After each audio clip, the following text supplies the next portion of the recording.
Wukong Fallen Myth is a Souls-like game that has a cool story that China didn't like, so now it has none, and bosses don't die, they are just in the state of being exhausted. In this game you play as Bai Wuchang, a pirate wife with beard cancer that makes you grow feathers, forget stuff, and occasionally commit tax evasions against your own son. Her main quest is to find her sister Bai Yu, and also commit mass genocide on every war criminal in China. Imagine the plague, but instead of dying, you turn into a bird, a furry nightmare. Scientists call it bad, philosophers call it immortality, Wuchang calls it, I don't know, Tuesday. You like Bloodborne, right? Well, congratulations, you're in the right place, because this game straight up stole from Miyazaki himself. And don't worry, they didn't forget to steal the best part. Was this intentional? Maybe. Or maybe it's just the magic of Unreal Dogshit 5, an engine so unstable it makes my GPU sound like a jet turbine.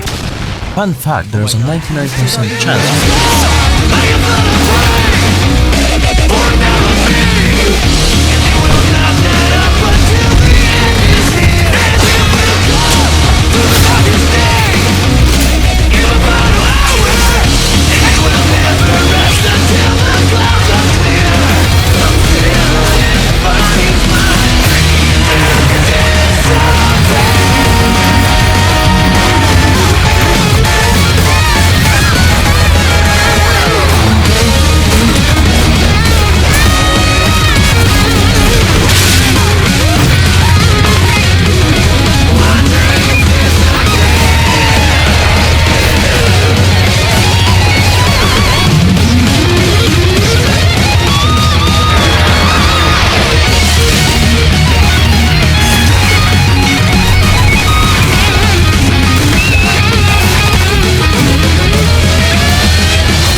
I am autistic, and so are you if you're watching this video. This part wasn't planned, but the music hit me too hard, and here we are. Anyways, you probably like samurais played Sekiro Shadows Die a lot, about 400 times, and personally gave cancer to the global population.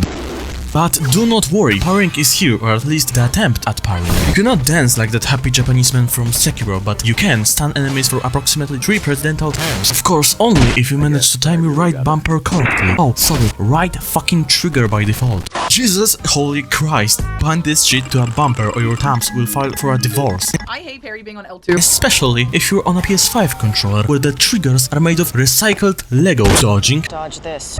Yeah, dodging here is like advanced autism.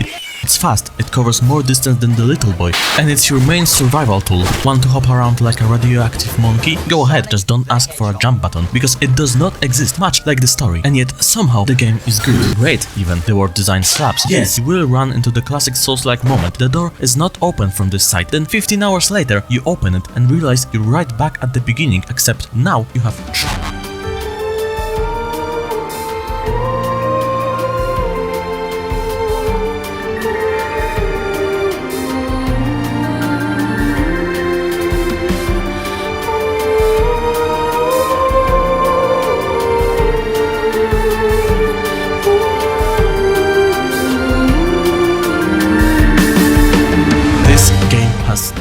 like a lot of traps, and when I say a lot, I mean Jesus fucking Christ, Mr. Beast invented them personally. Oh, and yes, there is a poison swamp, because every Souls-like designer has a fetish for making us suffer. Now, let me introduce you to the Cam Zone. Welcome. Here, you will freeze to death faster than your graphics card trying to run this game. Your stamina bar doesn't exist, your FPS also doesn't exist. But that's not the worst part. The worst part is that Jesus himself couldn't walk 5 feet without being nuked by a landmine. What is this, Minesweeper? Thankfully, a patch made it less of a nightmare. Unfortunately, the same patch also deleted the story. So now your choices are Blue Capsule of Lore, Experience Story, Die Inside, or Red Capsule of Fortnite, Play the game, Lose Brain Cells. Choose wisely, criminal. Oh, sorry, you don't even have a choice because you can't revert a patch if you bought the game. And if you didn't. But don't just take my word for it. Here is an actual review from an expert. What the fuck is this bullshit?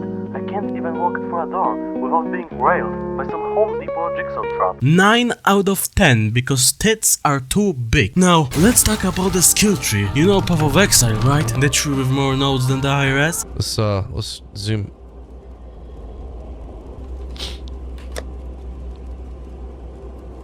Yeah, they tried to copy that, but made a pussy version. Half of it is hidden as to not scare away weak players, and yet somehow this is still one of the best skill trees ever made. Yes, I've played Banjo-Kazooie Nuts and Bolts, and no, that game doesn't even have a skill tree. I don't even play X, but I invested just because two notes were touching together very closely. Weapons? Pick carefully because half of them are cosplay props. Some bosses are simply too fast, and if you bluff the wrong dildo, good luck. But do not worry, there is freedom. You can respec whenever you want. No tears of uterus required. Thank God.